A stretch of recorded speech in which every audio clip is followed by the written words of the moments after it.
ओम शांति। सभी भाई बहनों को ओम शांति। सत्यम शिवम सुंदरम सच्चित आनंद स्वरूप सत श्री अकाल मूरत परम पिता परमात्मा की परम प्रिय संतान प्यारे भाइयों तथा बहनों, आज हम एक बहुत ही महत्वपूर्ण टॉपिक लेंगे। What is right, what is wrong, सही क्या है, गलत क्या है, किसी से जुड़े हुए हैं, सत्य क्या है, असत्य क्या है, अच्छा क्या है, बुरा क्या है। तो हम राइट रॉन्ग की विवेचना करने की कोशिश करेंगे आज। ये एक बहुत ही दुरूह कार्य है, आसान काम नहीं है, क्योंकि बहुत ही डिस्प्यूटेड इशू है। इसमें रिलेटिव ट्रुथ्स बहुत हैं, रिलेटिव राइट्स एंड रॉन्ग्स बहुत हैं। फिर भी एब्सोल्यूट क्या है, एब्सोल्यूट राइट, एब्सोल्यूट ट्रुथ, उसको खोजने की हम कोशिश करेंगे। और आप सबका सहयोग तो है ही, हम लोग चर्चा भी करेंगे, क्योंकि हर एक के अपने अपने अनुभव भी होते हैं ज़िंदगी के। तो ये टॉपिक काफ़ी इंटरेस्टिंग टॉपिक है और युगों युगों से इसके ऊपर बहस होती आई है।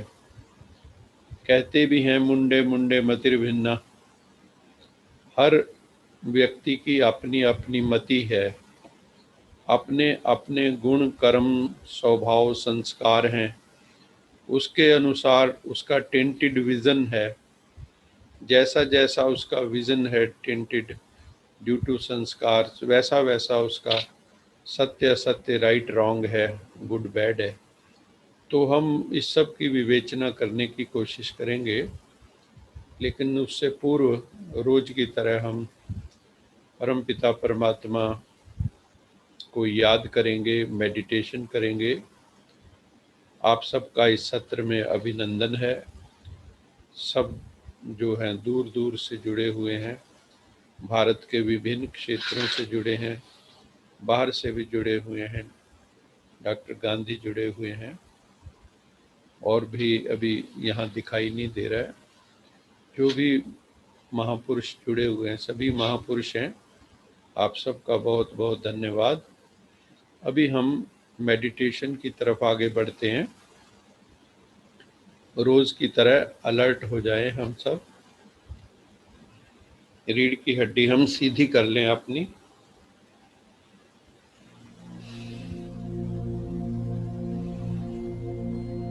लंबे गहरे सांस लें।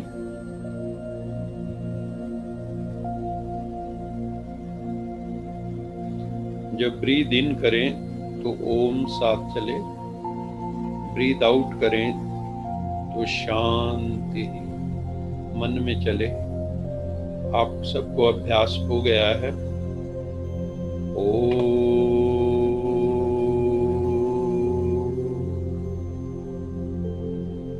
शांति।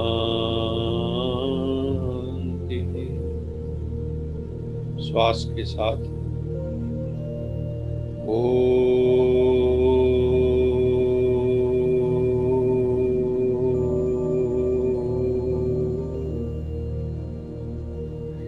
शांति।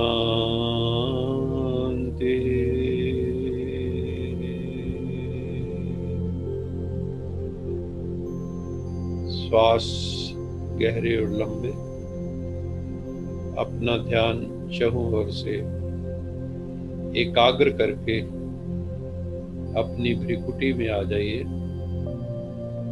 अपने जहाँ बिंदी लगाते हैं, तिलक लगाते हैं, ये स्थान है जहाँ थर्ड आई है, थर्ड आई ऑफ विजडम, जहाँ सिक्स्थ सेंस है, जहाँ पिट्यूटरी पीनियल है मस्तिष्क के भीतर।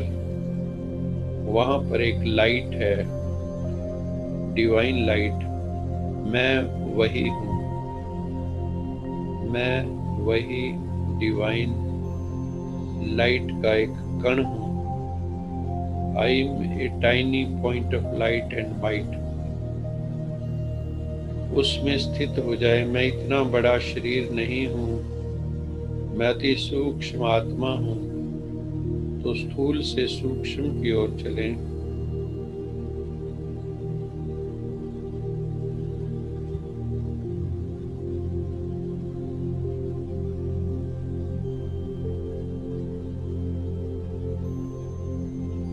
स्थूल से सूक्ष्म की ओर चलें।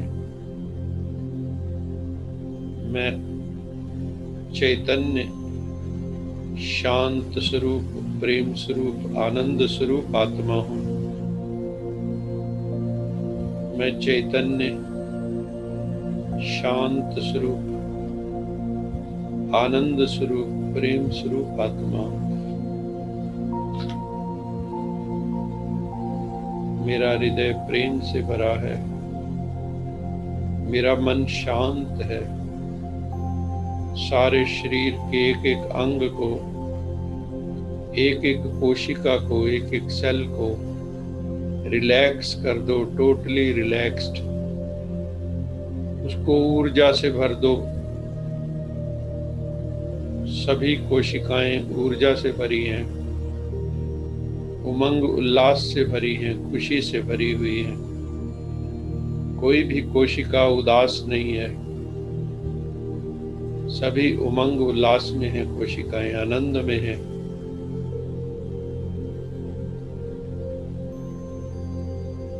मैं शांत स्वरूप आत्मा हूँ। No tension, no stress, no worry, no anxiety, only bliss, only ecstasy. मैं आनंद स्वरूप आत्मा हूँ। सच्चिदानंद परमेश्वर, सत्यम शिवम सुंदरम, सच्चिदानंद सदाशिव की संतान, सत श्री अकाल मूर्त की संतान। परमात्मा सत्य है, चैतन्य है, ज्ञान का सागर है, पतित पावन है, कृपा निधान है, दिव्य बुद्धि, दिव्य दृष्टि का दाता है, दुख हरने वाला है, पाप हरने वाला है। वो लिबरेटर है, वो गाइड है, वो जादूगर है, वो रत्नागर है, वो सौदागर है, सच्चा सौदागर है, सच्चा सौदा करता है। हमारा कखपन ले लेता है, बुराइयां ले लेता है, उसके बदले में सुख शांति का वर्षा दे। हमारा विष पी लेता है, हमारा हलाहल पी लेता है और हमें अमृत दे देता है। विष पीकर अमृत, ऐसा अमृत का सागर परमात्मा अमरनाथ हम सब आत्माओं को शक्ति प्रदान कर रहे हैं, शांति प्रदान कर रहे हैं, आनंद प्रदान कर रहे हैं, प्रेम स्नेह प्रदान कर रहे हैं। मैं आत्मा आनंद में हूँ, मैं आत्मा मौज में हूँ, मैं आत्मा मस्ती में हूँ। मैं बेगमपुर का बादशाह हूँ, जहाँ कोई गम नहीं, कोई चिंता नहीं, कोई फिक्र नहीं, बस मौज ही मौज, मस्ती ही मस्ती, रोशनी ही रोशनी। मेरा देश रोशनी का देश, मेरा पिता रोशनी का सागर है। मैं आत्मा रोशनी हूँ, प्रकाश, दिव्य प्रकाश हूँ, आत्म प्रकाश। शिव पिता ज्योतिर्लिंगम है, ज्योति का प्रकाश का चिन्ह है, प्रकाश का सागर है। हम सब प्रकाश से घिरे हुए हैं।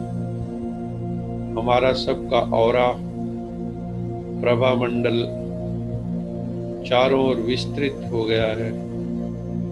हमारा औरा विकसित हो गया है। हमारा औरा सतोगुणी हो गया है। पवित्र हो गया है। मैं आत्मा परमात्मा के संग से पवित्र बनती जा रही हूँ।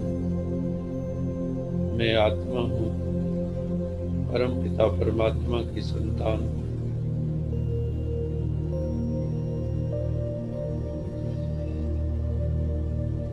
परमपिता परमात्मा शांति की किरणें, आनंद की किरणें, प्रेम की किरणें, प्रेम की बौछार हम सब पर कर रहे हैं।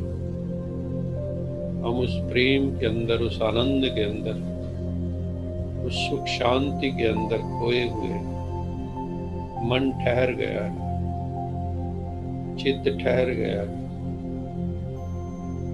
मन रुक गया है। मैं और मेरा शिव बाबा, तीसरा ना कोई।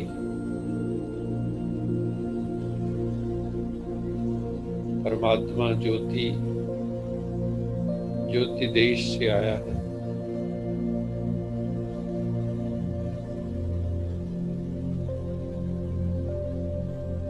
परमात्मा की वाइब्रेशन से हम सब शांत हो रहे हैं।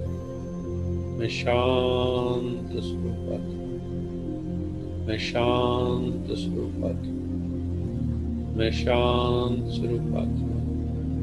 शांति मेरा धर्म है, पवित्रता मेरा धर्म है।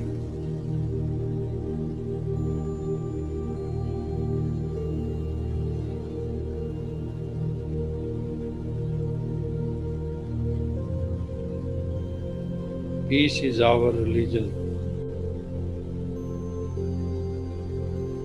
and the land of peace is our home. हमारा धर्म शांति है और हम शांति देश के रहने वाले हैं।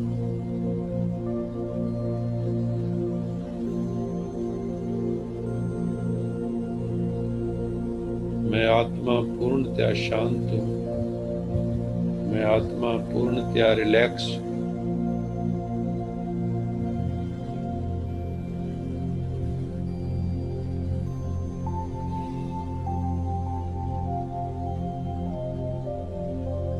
आनंदानुभूति हो रही है।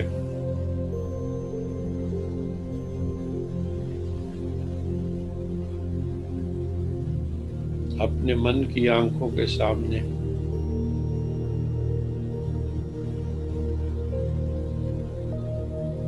सूर्य की तरह परमपिता परमात्मा शिव को लाएं, ज्योतिर्लिंगम शिव को लाएं, जो रोशनी है सूर्य की तरह, सब अंधकार दूर करने वाला है, ज्ञान का सागर है परमात्मा, सृष्टि के आदि मध्य अंत का ज्ञाता है।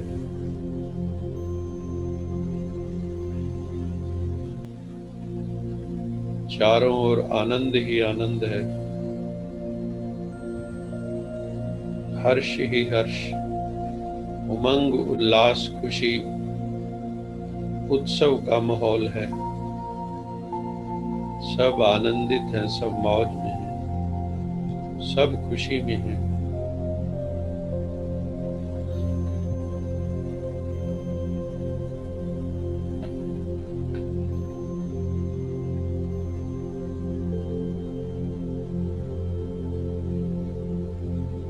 मैं आत्मा परमपिता परमात्मा की संतान हूँ।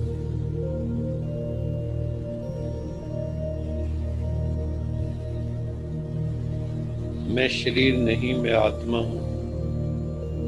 मैं शरीर नहीं, मैं आत्मा हूँ। इस बोध को जागृत करें, इस बोध को जागृत करें।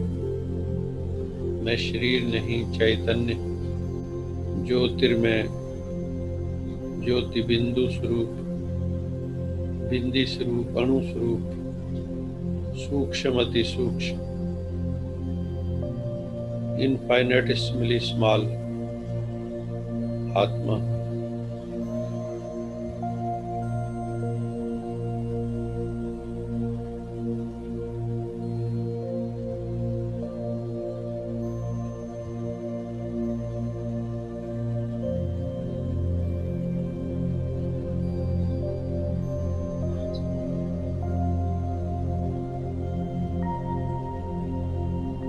शुक्रिया करें परमपिता परमात्मा का, आभार व्यक्त करें कि हमें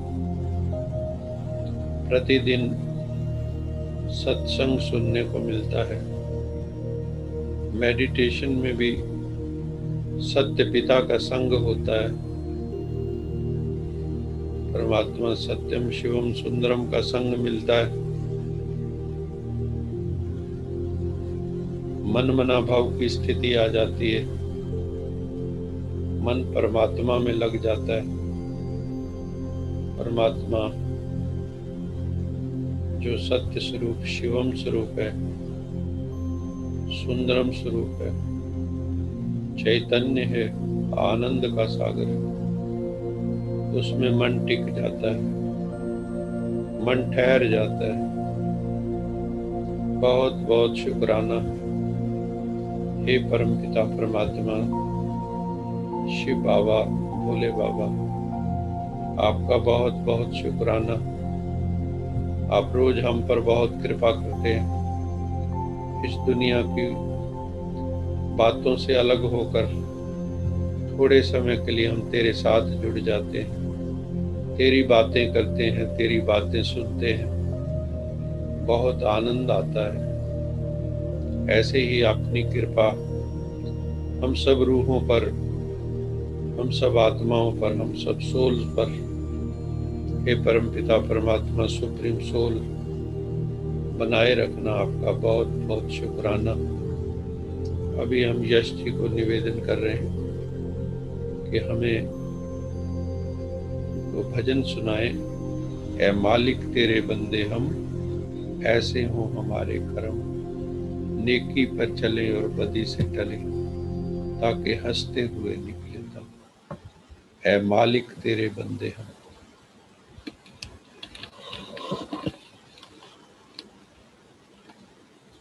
ओम शांति।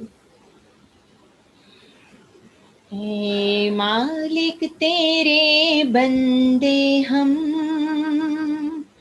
ऐसे हो हमारे करम, नेकी पर चले और बदी से चले, ताकि हंसते हुए निकले दम।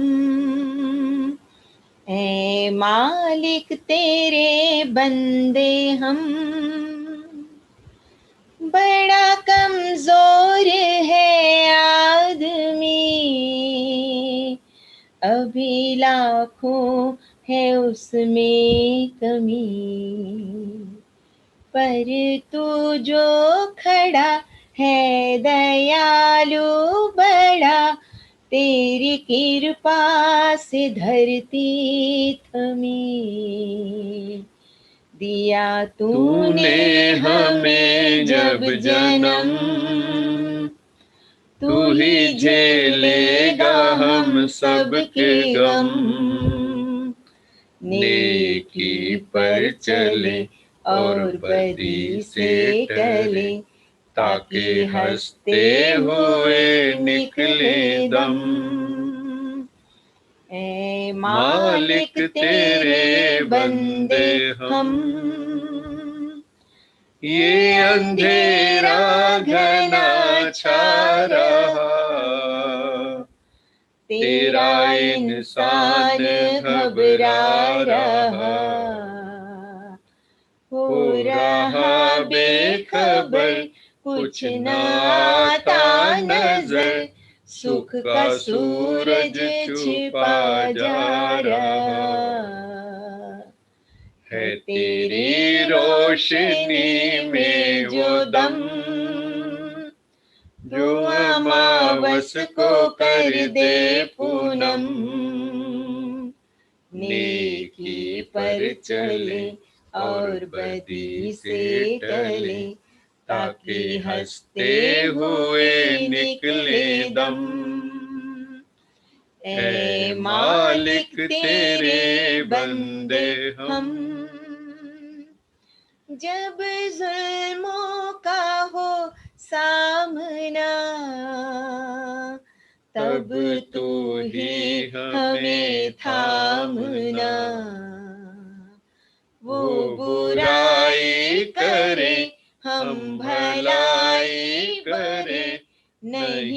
बदले की हो कामना, बढ़ उठे प्यार का हर कदम, और मिटे बैर का ये भरम, नेकी पर चले और बदी से टले, ताकि हंसते हुए निकले दम। ऐ मालिक तेरे बंदे हम। शांति।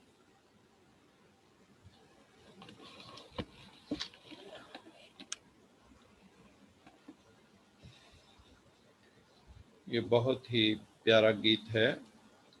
ऐ मालिक तेरे बंदे हम, ऐसे हों हमारे कर्म, नेकी पर चलें और बदी से टलें। आज का टॉपिक भी लगभग यही है, नेकी कब आएगी, बदी से कैसे बचेंगे। जब हमें सत्य का ज्ञान होगा, सत्य का ज्ञान होगा, राइट रॉन्ग का ज्ञान होगा, नेकी बदी का ज्ञान होगा, तभी हम मुक्ति पा सकते हैं बदी से और नेकी के मार्ग पर चल सकते हैं। क्योंकि इंसान की जो फितरत है वो इस ढंग की है कि आदमी जो है बहुत ही कई बार वीक हो जाता है, लो फीलिंग में चला जाता है, डिप्रेशन में चला जाता है, घबराहट होने लगती है। तो बड़ा कमज़ोर है आदमी, उसमें लाखों कमियां हैं। पर तू अगर हमारे साथ है ईश्वर, हे वाहिगुरु, हे अल्लाह, तू हमारे साथ है, तेरी कृपा है हमारे ऊपर, तो हमें किसी चीज़ से डरने की बात नहीं है। और ये अंधेरा धीरे धीरे छट जाएगा, ये हमें पता है। और सुख का सूरज तो निकलना ही है। और जितने भी यहाँ जुल्म हो रहे हैं, तब हमें तू थाम लेता है, अपनी कृपा दृष्टि देता है और हर प्रकार की बुराई से हमें बचा लेता है। बहुत ही सुंदर भाव से भरा गीत हम सब ने सुना। आज का टॉपिक जो है, जैसे कि मैंने पहले भी कहा कि बहुत ही महत्वपूर्ण टॉपिक है ये। और इसमें जो मेन बात है वो ये है कि हम लोगों को राइट क्या है, रॉन्ग क्या है, सही क्या है, गलत क्या है, इसके ऊपर हर इंसान का, हर व्यक्ति का, जैसे कि मैंने पहले कहा, घर में भी अगर आप घर के 4 मेंबर हो, तो जैसे जैसे हर इंसान अगर एक ही विषय हम ले लेते हैं तो भी जो है एक विषय पर भी अलग अलग धारणाएं हो सकती हैं। हर एक का सत्य अपने जैसा हो सकता है, हर एक का राइट, हर एक का रॉन्ग।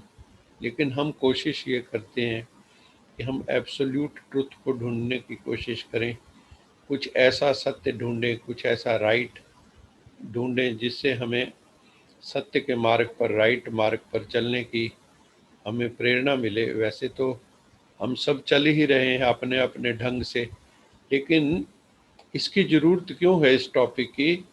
क्योंकि हर इंसान अपने ढंग से राइट कहता है, मैंने राइट किया, मैं बिल्कुल राइट जा रहा हूँ, मेरी थिंकिंग राइट है। इस बात का अहंकार भी होता है।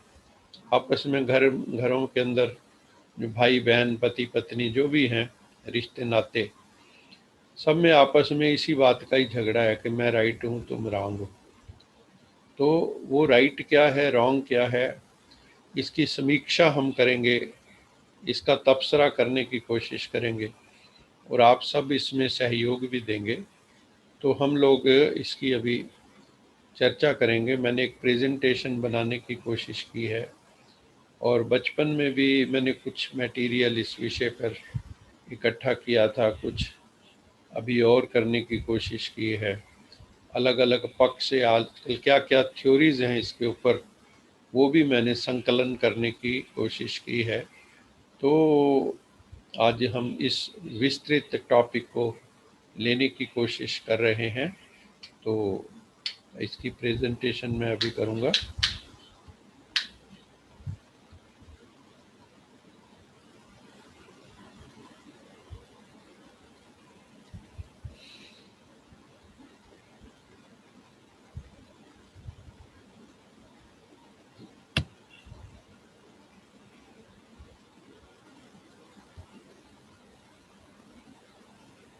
what is right and what is wrong, this is our topic today. तो हम इसमें आगे बढ़ते हैं, हम कैसे निर्णय लेते हैं दुनियावी में ढंग से, उसके लिए एक सब्जेक्ट भी है जिसको हम इथिक्स कहते हैं, नैतिक मूल्य जिसमें पढ़ाए जाते हैं, और उसमें मोरालिटी की बात होती है कि मोरल क्या है, आदर्श क्या है, तो उसमें नैतिकता क्या है। तो इथिक्स के हिसाब से भी राइट एंड रॉन्ग जो है वो कहे जाते हैं। Ethics are the standard of what is right and what is wrong based on our values. जो भी हमारा वैल्यू सिस्टम है, बचपन से हम जिस घर में पैदा हुए, वहाँ का जो बिलीफ सिस्टम है, जो वैल्यू सिस्टम है, उसके आधार पर हमारा राइट रॉन्ग हो जाता है। अगर हम हिंदू के घर में जन्म लेते हैं तो उसकी वैल्यू जो हिंदू धर्म की है वो वैल्यूज़ हम सही समझते हैं। मुस्लिम के घर में जन्म लेते हैं, उनकी वैल्यूज़, उनका बिलीफ सिस्टम हम अपने में अडॉप्ट कर लेते हैं। सिख के घर में जन्म लेते हैं तो उनका वैल्यू सिस्टम, क्रिश्चियन के घर में जन्म लेते हैं तो उनका वैल्यू सिस्टम, उनका बिलीफ सिस्टम हम ले लेते हैं। और ये वैल्यूज़ हम सब जानते हैं, हर एक की अपनी अपनी कल्चरल वैल्यूज़ हैं, सांस्कृतिक मूल्य हैं, धार्मिक मूल्य हैं, रिलीजन, अलग अलग धर्म जिनकी मैं अभी बात कर रहा था, कोई बौद्ध धर्म के होंगे तो उनकी अपनी वैल्यूज़ हैं। मान लो कोई मांस खा लेते हैं, कोई नहीं खाते हैं, तो इस तरह से कोई उसको राइट समझते हैं कि नहीं समझते। कोई बकरी ईद पे बकरों को काट देते हैं, तो इस तरह से अलग अलग सिस्टम है। गाय, कोई गाय को भी पूजा करते हैं, कोई गाय को हत्या भी कर देते हैं। तो अनेक प्रकार का वैल्यू सिस्टम, बिलीफ सिस्टम है। और फिर सामाजिक मूल्य भी हैं, उसकी चर्चा भी हम आज करेंगे, जिसको सोशल मोर्स कहते हैं। सोशल जो हैं हमारे रीति रिवाज, मोरल वैल्यूज़ और ह्यूमन वैल्यूज़, मानवता के मूल्य भी हैं। मान लो आप किसी भी चीज़ को नहीं मानते, तो मानवता को हम ह्यूमन काइंड जिसको कह देते हैं, मानवता के ह्यूमन वैल्यूज़ भी हैं, स्पिरिचुअल वैल्यूज़ भी हैं। स्पिरिचुअल वैल्यूज़ इन सब से ऊपर होती हैं, उसकी चर्चा भी हम अंत में करेंगे। तो moral judgment that is not always easy. तो इसमें मेन जो इन्वॉल्व है वो है मोरल जजमेंट, कि ये ठीक है, ये गलत है, तो कैसे निर्णय करें। तो कोई ना कोई उसके लिए मोरल जजमेंट दी जाती है कि this is morally correct, this is morally wrong. If instincts tell you it is clear. दूसरा, कई लोग कहते हैं कि जो हमारे अंतरात्मा की आवाज़ हमारी कभी कभी ज़मीर बोलती है, कहते हैं ना, ये ज़मीर की बात सुनता है, ये ईमान लाता है। तो ज़मीर की बात है, भीतर कॉन्शियंस की बात है, अंतःकरण की बात है, जो अपनी अंतरात्मा की आवाज़ हम सुनते हैं। कोई उसको राइट रॉन्ग का आधार बनाते हैं, लेकिन अपने अपने ढंग से कई बार लोग सुन लेते हैं। तो कई जगह हम निर्णय उसके आधार पर भी लेते हैं, वो भी काफ़ी हद तक हमारे जो निर्णय हैं वो सही हो जाते हैं।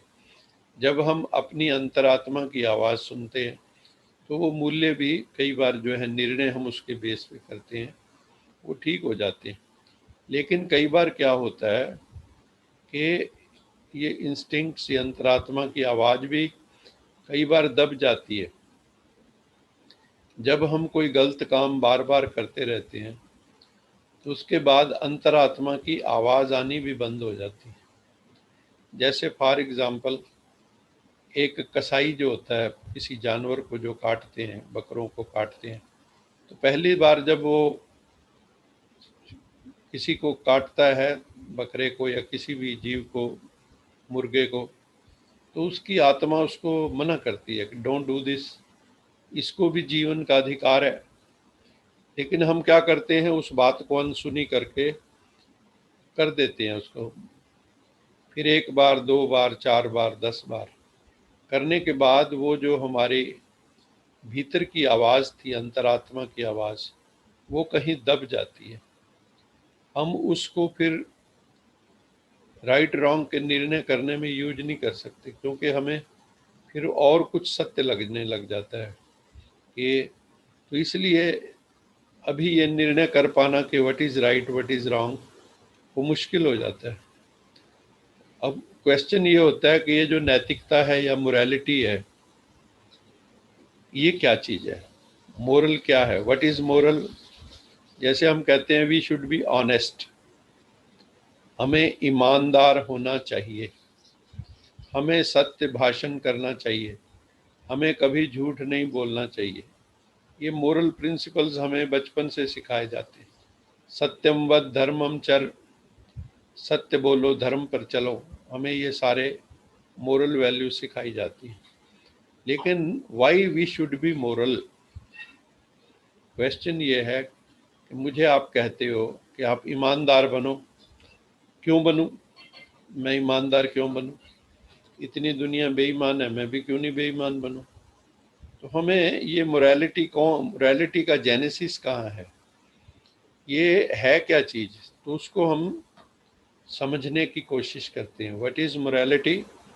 It is the differentiation of intentions, decisions and actions that are distinguished as proper। तो उसमें हमें ये पता लगता है प्रॉपर और इम्प्रॉपर हमारी इंटेंशंस। इंटेंशंस क्या होती हैं? हमारी नीयत। हमारी नीयत क्या है? हमारा इरादा क्या है? हमारी अंतरात्मा क्या कह रही है? हम किसी चीज़ को कर रहे हैं किस इरादे से कर रहे हैं, उसी में सारा फर्क पड़ जाता है। कानून की धाराएं इंटेंशंस पे बदल जाती हैं। आईपीसी की धारा 302, 307, 304, ये सारी इंटेंशंस के ऊपर सारी बनी हुई है। तो किसी में इंटेंशन टू मर्डर है, कोल्ड ब्लडेड मर्डर है, कहीं पे इंटेंशन नहीं थी लेकिन मर्डर हो गया, तो हर एक की सज़ा भी अलग अलग है। तो एक तो इंटेंशन है, एक हमने जो निर्णय लिए उसके ऊपर डिपेंड करता है कि प्रॉपर डिसीजनिंग हुई कि नहीं, प्रॉपर डिसीजन मेकिंग हुई या नहीं हुई। और आप जानते ही हैं, जब कोई निर्णय ले लेता है तो एक्शन में हम निर्णय लेने के बाद ही आते हैं, तो फिर हमारी क्रिया प्रतिक्रिया जो भी है वो होती है। तो ये इसके ऊपर डिपेंड करता है कि proper intention, proper decision, proper actions, और उनको जो डिस्टिंग्विश करता है वो मोरालिटी है। मोरली रॉन्ग एक्ट्स मोटा मोटा जो है, जिसको मोरली हम प्रोहिबिटेड या मोरली इम्परमिसिबल कहते हैं, अभी ये परमिसिबल नहीं है, इनकी इजाज़त नहीं है, दीज आर नॉट अलाउड। तो जैसे किसी का मर्डर है, नॉट अलाउड। किसी का खून कर देना, किसी को जीवन से वंचित कर देना, ये गलत है। ये बेसिक सिद्धांत लिव एंड लेट लिव के अगेंस्ट है। किसी का थेफ्ट कर लेना, स्टीलिंग कर लेना, चोरी कर लेना, दिस इज रॉन्ग। आप बैंक में गए, बैंक लूट लिया, लूटिंग की। रेप जो है हम सब जानते हैं। झूठ बोलना सब जगह लिखा हुआ है कि ये मोरली रॉन्ग है। ब्रेकिंग प्रोमिसेस, आपने किसी से वायदा किया, किसी का विश्वासघात कर दिया आपने, फिर ये सारा जो है मोरली रॉन्ग है। और मोरली राइट एक्ट्स तो हम जानते ही हैं, आगे हम उनकी चर्चा भी विस्तृत चर्चा करेंगे। Who decides right and wrong? Right and wrong is determined by the particular set of principles और रूल्स, जो वक्त के एवोल्यूशनरी ट्रेंड में वक्त के साथ जो जीवन जीने के हमने सिद्धांत बनाए हैं, नियम बनाए हैं, रूल बनाए हैं, कोड ऑफ कंडक्ट बनाया है, जो हमने as per cultural values, moral values, religious values, या जो हमारी कंसेप्ट प्रिसेप्ट हैं, उसके हिसाब से जो हमने वैल्यूज़ बनाई हैं, राइट या रॉन्ग उसके ऊपर डिपेंड करता है। वो कुछ टाइम टेस्टेड वैल्यू हैं, तो उसके हिसाब से हमने सत्य असत्य, राइट रॉन्ग का निर्णय करते हैं। इसलिए हमें आसानी से किसी के भी जो कल्चर, क्योंकि अलग अलग कल्चरल वैल्यूज़ हैं, रिलीजियस वैल्यूज़ हैं, तो we should not criticise the actions of other religions और अदर कल्चर्स, क्योंकि हो सकता है कि उसमें भी कुछ सत्य हो, कुछ सत्य हमारे पास है, कुछ सत्य उनके पास है। तो राइट एंड रॉन्ग जो है, वो जो हमने set of principles based on our value system और cultural, moral and religious values जो हमने बनाए हैं। ये है इम्पोर्टेंट बात, जिसको बोलते हैं मोरल एब्सोल्यूटिज्म, नैतिक निरपेक्षता, कि ऐसा हमारा सेट ऑफ प्रिंसिपल्स हो जो किसी बाउंड्री में बंधे हुए ना हो, जो एब्सोल्यूट ट्रुथ की बात करते हो, एब्सोल्यूट मोरालिटी की बात करते हैं। There are universal ethical standard that apply to every situation across all the contexts and all people। जैसे सारे वर्ल्ड के अंदर ये सिद्धांत लागू होना चाहिए, लिव एंड लेट लिव। ये सिद्धांत, इसके खिलाफ वास्तव में कोई भी नहीं है, लेकिन कईयों की जो मानसिक संकीर्णताएं हैं, धार्मिक सांप्रदायिक संकीर्णताएं, वो कहते हैं कि वी शुड ओनली लिव, दूसरों को जीने का अधिकार ही नहीं है। तो ये जो है इथिकल स्टैंडर्ड जो एब्सोल्यूटिज्म में है, वो ये है कि आप भी जियो, दूसरों को भी जियो, जीने दो, और सबको कैसे एक पिता की संतान, यहाँ पे वसुधैव कुटुंबकम, पूरी पृथ्वी ये ग्लोबल फैमिली है, एक तरह की यूनिवर्सल ब्रदरहुड है, क्योंकि हम सब एक पिता की संतान है। अगर ये भाव जागृत हो जाए अक्रॉस द कंट्रीज, इंटरनेशनली, तो ये एक बहुत बड़ी अचीवमेंट होगी। लेकिन this can not happen without spirituality. जहाँ आत्म भाव की बात होती है, परमात्म भाव की बात होती है, आपस में भाई भाई की बात होती है, तो वहाँ के जो इथिकल स्टैंडर्ड्स हैं वो अप्लाई होने शुरू हो जाते हैं। और कुछ बातें ऐसी भी हैं जो संसार में मान्य नहीं होती, किसी भी धर्म में, किसी भी जाति में मान्य नहीं होती।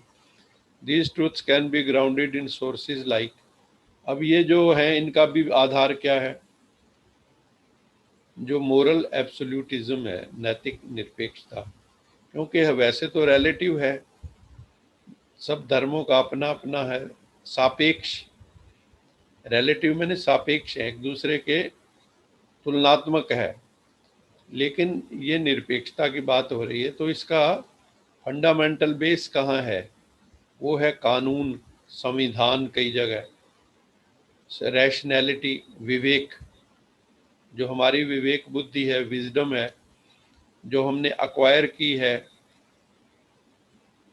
सदियों के अभ्यास से, सदियों के प्रयास से, जो हमने रैशनैलिटी, जीवन का सम्मान करने की है, वहाँ से जो विवेक उपजा है, वो रैशनैलिटी, वो विवेक। फिर ह्यूमन नेचर, हमारा स्वभाव जो है, हमें क्या चाहिए, एक्चुअली ये भी एक तरह का स्पिरिचुअलिटी ही आ जाती है यहाँ। और रिलीजन या धर्म के सिद्धांत, अलग अलग रिलीजन्स के अंदर अलग अलग सिद्धांत भी हैं, लेकिन बेसिक टीनेट सेम है। या स्पिरिचुअल लॉज, जैसे हम कर्म के सिद्धांत की बात करते हैं, to every action there is equal and opposite reaction. तो इन सब सिद्धांतों को as you sow shall you reap, इस तरह के जो सिद्धांत हैं, soul energy can neither be created nor be destroyed, soul can neither be created nor be destroyed. तो इस तरह से कई सिद्धांत हमने बनाए हैं। The basis of Indian law, जो भारत का संविधान है, जो भारत का कॉन्स्टिट्यूशन है, उसका जो बेसिक्स क्या है, जो लॉ भी बना है, उसका भी आधार, मूर्त, स्तंभ कहो, सिद्धांत कहो, वो कौन से? वो है जस्टिस, कि हर एक के साथ जस्टिस होना चाहिए, सबके साथ न्याय होना चाहिए, सबको न्याय मिलना चाहिए। ट्रुथ शुड विन, सत्य की, सत्य में विजयते, सत्य की जीत होनी चाहिए। इक्वालिटी, सबके साथ समानता का व्यवहार होना चाहिए। इसमें कोई जाति की बात नहीं होनी चाहिए कि ये जाति शूद्र है, ये ब्राह्मण है, ये क्षत्रिय है, ये वैश्य है, तो कानून उनके लिए अलग अलग होगा। इसलिए एक ही, सारे देश के लिए एक ही नियम होने चाहिए, सबके ऊपर इक्वालिटी होनी चाहिए। और एक लिबर्टी है, स्वतंत्रता, जैसे आजकल कहते हैं बोलने की स्वतंत्रता, तो कई बार वो लिबर्टी स्वच्छंदता में बदल जाती है, स्वतंत्रता जो है स्वच्छंदता में बदल जाती है। और इन सब का जो लक्ष्य क्या होता है, टू प्रमोट फ्रेटर्निटी, भ्रातृ भावना जो है, भाई भाई की भावना डेवलप करना हम सब का लक्ष्य है। तो ये सारी चीज़ें जो हैं वास्तव में जब तक आध्यात्म हमारे जीवन में नहीं आता, एक चीज़ वही आ जाए तो उसमें जस्टिस, इक्वालिटी, लिबर्टी, फ्रेटर्निटी, ये सारे सिद्धांत अपने आप आने शुरू हो जाते हैं। अब हम थोड़ी सी बात करेंगे कि जो समाज के अंदर हम जीवन जी रहे हैं उसके जो बेसिक सिद्धांत है, moral code of conduct, standard moral code of conduct, जो हम अपनी ज़िंदगी में अनुभव कर रहे हैं, देख रहे हैं, कुछ ऐसे प्रिंसिपल्स हैं, उनको हम अपने कॉमन मोरल्स जिनको कहते हैं। इसमें हालांकि जो मोरल होते हैं वो personal belief, cultural and religious values पे जैसे कि हमने कहा डिपेंड करते हैं, लेकिन फिर भी कुछ कॉमन मोरल्स हैं सबके लिए कॉमन।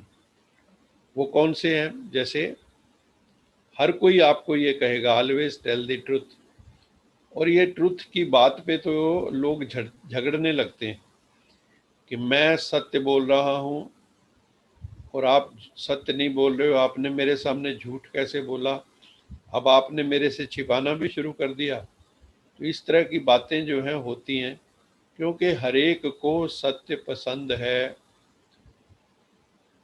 क्योंकि आत्मा का मूल स्वरूप है सत्य चित्त आनंद। तो जो स्वरूप है उससे आत्मा अलग कैसे हो सकती है? किसी व्यक्ति ने कहा मैं असत्य भाषण कर रहा हूं, मैं झूठ बोल रहा हूं। तो दूसरे ने उससे पूछा ये सत्य है या झूठ? किसी ने कहा मैं झूठ बोल रहा हूं, तो दूसरे ने पूछा ये सत्य स्टेटमेंट है या असत्य? तो कहता है ये सत्य स्टेटमेंट है कि मैं झूठ बोल रहा हूं। तो जब हम किसी को ये कहते हैं मैं झूठ बोल रहा हूं, वो भी सत्य, तो सत्य से अलग हम हो ही नहीं पाते। Always tell the truth. लेकिन हम कई चीज़ें छिपाने की कोशिश करते हैं, हाइड करते हैं दूसरों से, हमारी हिडन लाइफ होती है कई बार, तो हम सत्य को सामने नहीं आने देते। कई लोग ऐसे जीवन में भूलें करते हैं, पाप करते हैं और फिर उसको छिपाते रह जाते हैं सारी जिंदगी। तो ऑलवेज टेल द ट्रुथ, सदा सत्य भाषण करना चाहिए, और आत्मा को ये पसंद भी है। ये बहुत बड़ा मॉरल है, सत्यमेव जयते, सत्य की विजय होती है। और अगर कोई सत्य पे सही अर्थों में चलता है, ये कहने की भी जरूरत अभी पड़ती है कलयुग के अंदर, सत्य की जीत होती है। क्योंकि यहाँ के लिए तो एक गीत था पंजाबी में, सच्चे फांसी चढ़ दे वेखे झूठा मौज उड़ावे, लोकी कहंदे रब दी माया, मैं कहंदा अन्याय के कि मैं झूठ बोलिया, कोई ना बई कोई ना बई कोई ना। सच्चे फांसी चढ़दे वेखे झूठा मौज उड़ावे, लोकी कहंदे रब दी माया ते मैं कहंदा अन्याय कि मैं झूठ बोलिया।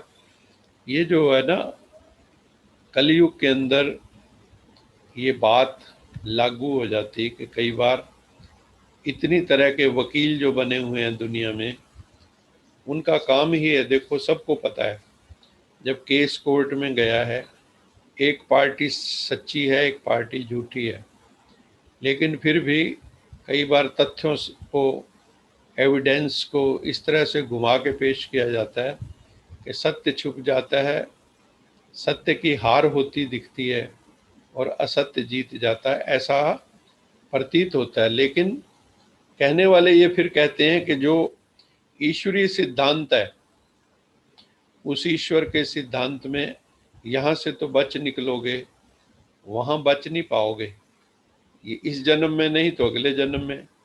तो कई बार आप अचानक कहीं फंस जाओगे तो वहाँ पे सजा हो जाएगी। तो कई बार आपने पाप, एक बार एक जगह से निकल गए तो कहीं और कहीं ट्रैप हो जाओगे, तो सजा किसी न किसी रूप में मिल जाती है। Don't destroy property. हम जो है जानते हैं।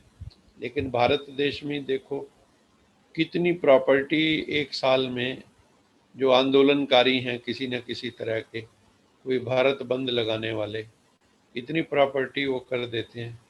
क्या ये मोरल कोड ऑफ कंडक्ट है? क्या ये कॉन्स्टिट्यूशन के हिसाब से सही है? या अपने ही देश की प्रॉपर्टी हम डिस्ट्रॉय करने लगते हैं।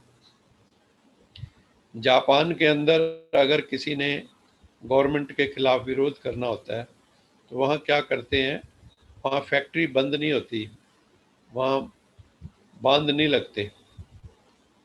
वहाँ पे क्या करते हैं, उस दिन एक ही जूता बनाएंगे फैक्ट्री में। अगर जूता फैक्ट्री है तो एक ही जूता बनाते हैं, दूसरा जूता नहीं बनाएंगे। ये प्रोटेस्ट है उनका। लेकिन जैसे उनकी मांगे मान ली जाती हैं या समझौता हो जाता है तो दूसरा जूता भी बना देते हैं, लेकिन काम नहीं रोकते।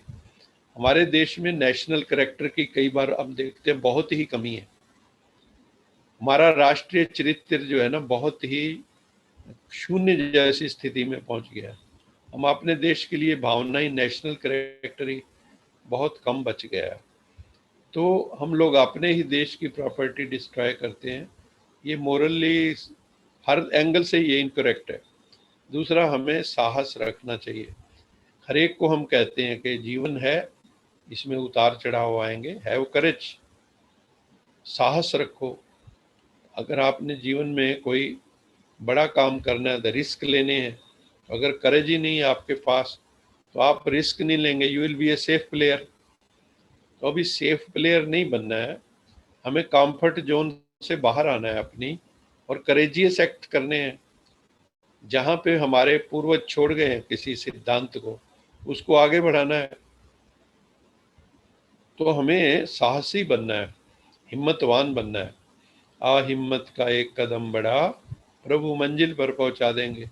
अगर आपके पास हिम्मत का कदम ही नहीं है, हिम्मत मर्दा मदद खुदा, हिम्मत का कदम उठाओगे तो खुदा भी तुम्हारी मदद करेगा। परमेश्वर बाहें फैलाए तुम्हारा इंतज़ार कर रहा है। कीप योर प्रॉमिसेस, ये बड़ा ज़रूरी है। आपने जो किसी से वायदा किया, जो वादा किया, वो निभाना पड़ेगा। तो हमें वो वायदा निभाना चाहिए। कहते हैं ना, गीता में भी वायदा है परमात्मा का, तो वो वक्त वक्त पे दिखाते हैं कि किसी न किसी रूप में वो निभाते हैं। तो इस समय भी हम बताते हैं कि परमपिता परमात्मा अपने वायदे के अनुसार शिव बाबा आए हुए हैं टू कीप हिज प्रॉमिस। और वो हम सब आत्माओं को आके प्योरीफाई कर रहे हैं, डिविनाइज कर रहे हैं, हमें इनर्जाइज कर रहे हैं, रिवाइटलाइज कर रहे हैं। डोंट चीट, किसी से धोखा मत करो, ये हमारे मोरल कोड ऑफ कंडक्ट है। ट्रीट अदर्स या as you want to be treated, दूसरों को कैसे, ये बेसिक सिद्धांत है, राइटियस एक्ट जिसको कहते हैं। क्योंकि अब अनराइटियस बन गए हैं, इरिलीजियस बन गए हैं। तो मोरल कोड ऑफ कंडक्ट क्या कहता है? Treat others as you want to be treated, जैसे आप चाहते हैं मेरे साथ व्यवहार करें सब, आप भी तो वैसा व्यवहार करें ना। ऐसा तो नहीं है कि आप तो कहें मेरे को सारे सैल्यूट मारे, सब नमस्ते करें मुझे और मेरे को बहुत रिस्पेक्ट दें, और आप किसी को रिस्पेक्ट ना दें, और आप जो है दूसरों को दादागिरी दिखाएं, वो तो चलेगा नहीं ना। डोंट जज, ये बड़ा इंपॉर्टेंट है। Never be judgmental. आप किसी के थोड़े समय के नैरो विंडो के अंदर देखकर you can not pass a judgment. किसी के चरित्र पर जजमेंट पास करना बहुत खतरनाक होता है। कभी भी किसी के मोरल कैरेक्टर पे जजमेंट पास ना करो, किसी की उसके ऊपर जजमेंट पास ना करो। हमें कभी किसी पे, हमें कौन क्या हक है, हमें किसी की जब जिंदगी का पूर्ण पता ही नहीं है आगे पीछे का, तो हम जजमेंटल ना बने, किसी का क्रिटिसिज्म ना करें, किसी की आलोचना ना करें बिना मतलब के। अगर करना ही है तो उसको समझाएं, प्यार से समझाएं, ऐसे समझाएं कि वो आपकी बात एक्सेप्ट कर ले, और उसको पहले उसको रैशनलाइज करके समझाएं, और उसको जब जच जाए तो वो अपने आप ही एक्सेप्ट करके वहाँ से आगे बढ़ने की कोशिश करेगा। लेकिन अगर हम जजमेंट पास कर रहे हैं, नेगेटिव टोन, तो वो उसके उत्थान के लिए भी अच्छी नहीं और आपके लिए भी अच्छी नहीं। फिर है बी डिपेंडेबल एंड रिलायबल। आप ऐसे होने चाहिए कि लोग आपके ऊपर विश्वास कर सकें। आप तभी होगा वो जब आप रिलायबल होंगे, विश्वसनीय होंगे, और वो आपके मोरल कैरेक्टर से लोगों को पता लग जाता है। अगर आप में वो फाइबर है, मोरल फाइबर, तो लोग एक दूसरे से जब चर्चा करते हैं तब भी वो यही चर्चा करते हैं कि आदमी बहुत रिलायबल है, इसकी इंटेग्रिटी बहुत बियॉन्ड डाउट है। फिर है बी फॉरगिविंग। कुछ हो गया, कोई बात हो गई, उसको अपने चित्त के ऊपर गांठ मत बांध लो, उसको भावी शिलालेख मत बनाओ, अपने चित्त के ऊपर उन लेखों को मत लिख लो, उन बातों को मत लिख लो। रात गई बात गई का सिद्धांत। शिव बाबा तो कहते हैं कि आपने पिछले क्षण में क्या किया उससे भी बाहर निकलो, क्षमा करो सबको, फॉरगिविंग बन जाओ, खुद को भी क्षमा करो, दूसरों को भी क्षमा कर दो। क्योंकि हमने भी कई बार बहुत कष्ट उठाए हैं दूसरों को खुश करने में और अपने को बड़ा नाखुश किया है। तो अपने को भी क्षमा कर दो, दूसरों को भी क्षमा कर दो। आज हम 1 मिनट के लिए अभी सभी आंखें बंद करके बैठते हैं और अपने मन के अंदर, चित्त के अंदर कोई भी आत्मा, कोई भी सारे विश्व के अंदर कोई भी आत्मा जिसके प्रति आपके मन में कोई मलाल है, आपके मन में कोई ईर्ष्या द्वेष की भावना है, या किसी ने आपको कोई ऐसा हार्म पहुंचा दिया कभी, उन सब को चित्त से क्षमा कर दो। अपने सामने उस आत्मा का चित्र लाएं, उसकी भ्रिकुटी में देखें और सच्चे दिल से उसे क्षमा कर दें। भगवान को साक्षी मानकर, धर्मराज को साक्षी मानकर उस आत्मा को क्षमा कर दो, सदा के लिए क्षमा कर दो। Forgive and forget. और उसको सदा के लिए भूल भी जाओ। ऐसे नहीं कि कभी वो आपको मिले तो आप कहे जा मैंने तुझे क्षमा कर दी। ये जितलाना भी नहीं है, बस क्षमा कर दो। आपकी चेतना हल्की हो जाएगी, आपकी चेतना में जो गांठ पड़ी हुई है वो गांठ खुल जाएगी आज, और आप बिल्कुल हल्के फुल्के, कोई बोझ नहीं रहेगा आत्मा पे। योग बड़ा अच्छा लगेगा। जिन आत्माओं के चित्त पर ऐसी बहुत गांठें हैं, फलाना मेरा शत्रु है, फलाने से ईर्ष्या है, फलाने से द्वेष की भावना है, उनका कभी योग नहीं लग सकता। तो इसलिए फॉरगिविंग बन के सबको हम क्षमा कर दें।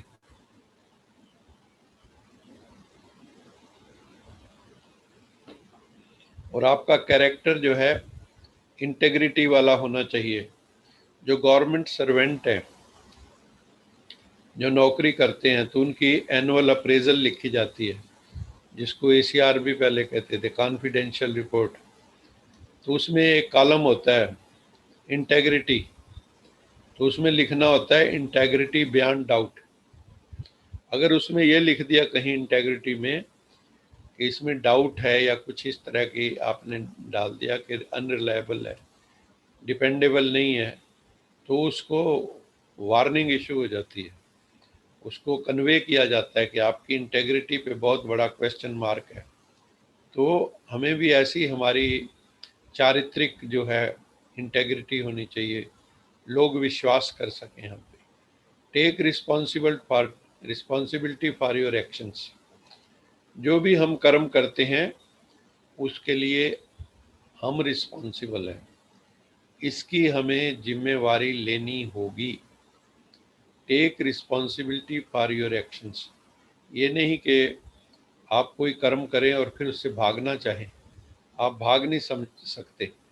इसलिए जो भी करें सोच समझ के करें, रिस्पॉन्सिबल होके करें। फिर है हैव पेशेंस, धैर्यवत हमें चलना होगा। ये जो धैर्यवत चलते हैं, धीरज धर मनवा धीरज धर, तेरे सुख के भरे दिन आएंगे।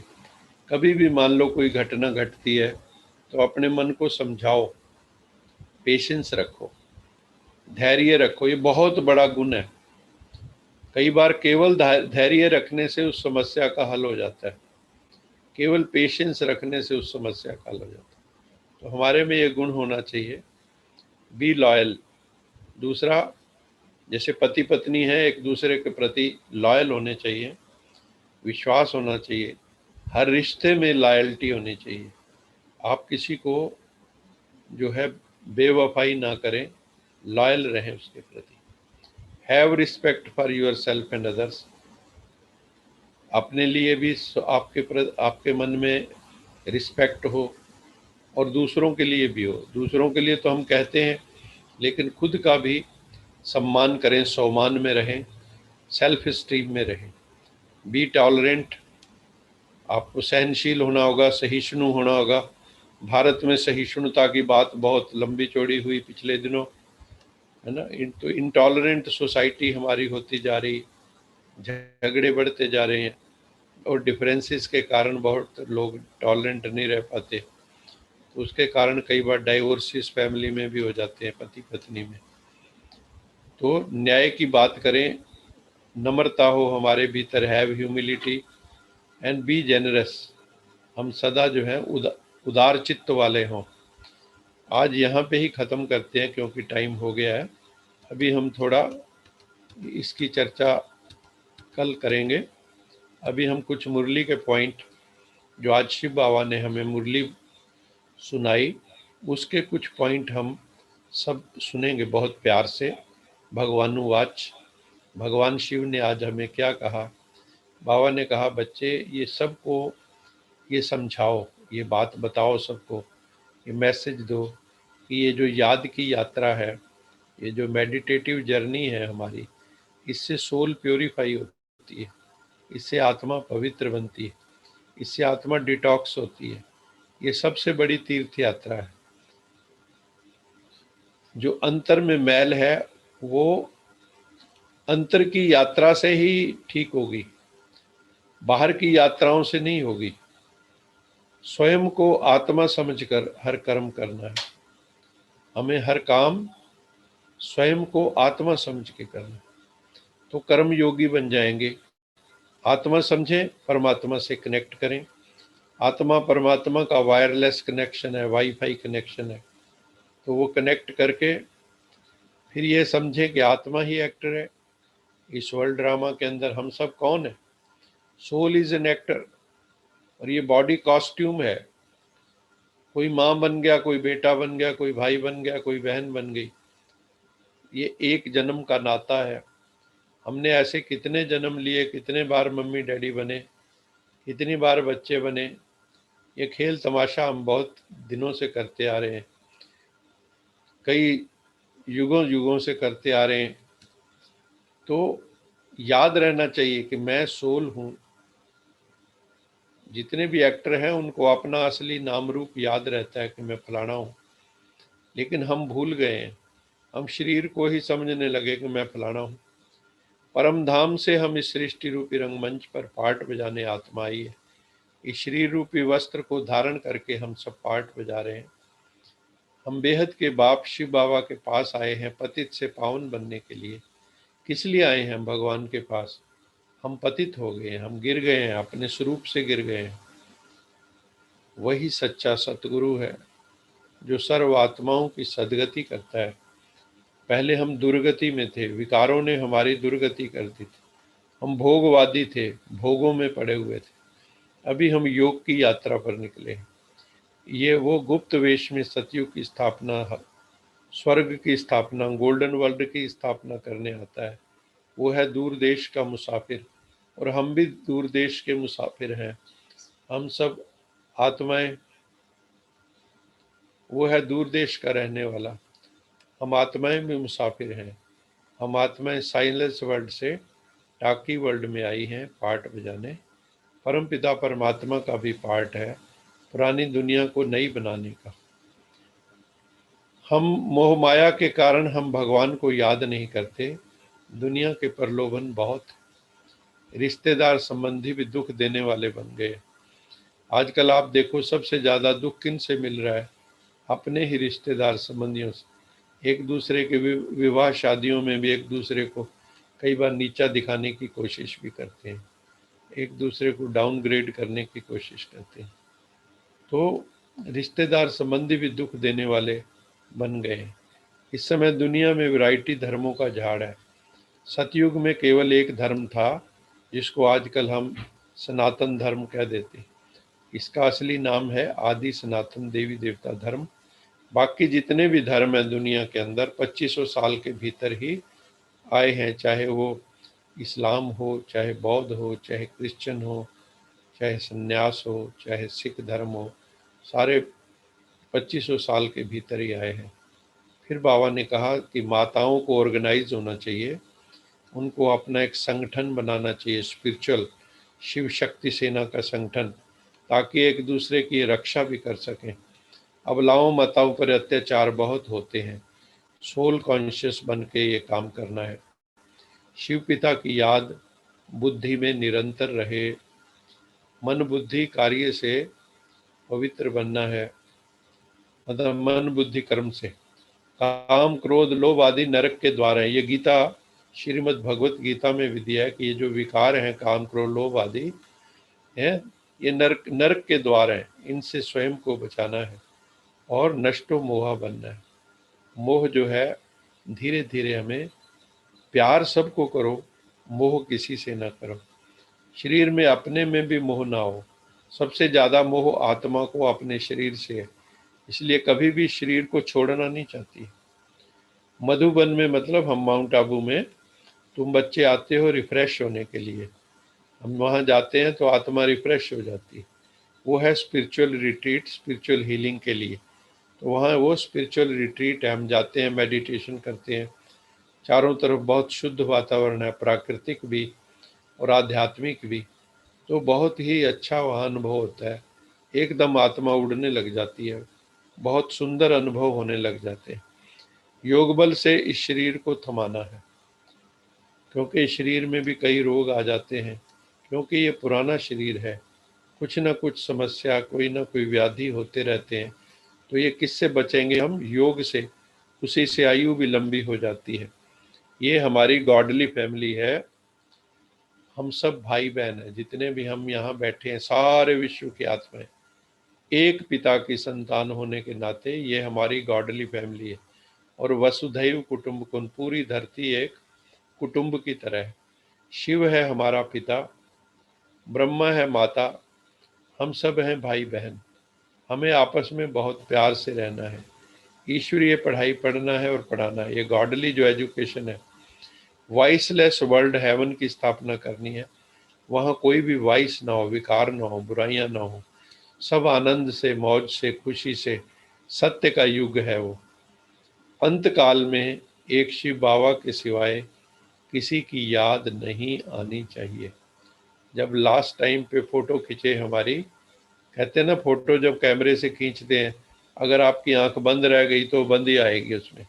आप मुस्कुरा रहे हैं तो मुस्कुराते हुए आएंगे, अगर आपका मुंह लटका हुआ है तो लटका हुआ आएगा। तो वो लास्ट मोमेंट जो है ना, शूटिंग का एक क्षण की तरह समझो। अंत मते सो गते, अंत में जैसी मति होती है वैसी ही गति होती है, ऐसा शास्त्रों में लिखा है। तो बाबा ने कहा कि अंत में एक परमात्मा की ही याद बुद्धि में हो, और कोई रिश्तेदार संबंधी, पति पत्नी, बेटा बेटी कोई बुद्धि में ना हो। अंत में शिव शक्ति कंबाइंड रूप द्वारा बहुत सुंदर अनुभव होंगे। ऐसा लगेगा कि शिव बाबा सामने आए हैं, सूक्ष्म में हमारा हाथ पकड़ा है, आंखों से हम देखेंगे, सदा सन्मुख की अनुभूति होगी।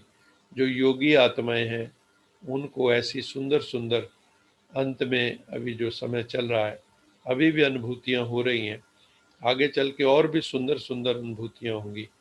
और ये फिर बाबा ने कहा कि बच्चे, तुम्हें माया जीत बनना है। माया जीत माना 5 विकारों पर जीत पानी है, काम क्रोध लोभ मोह अहंकार।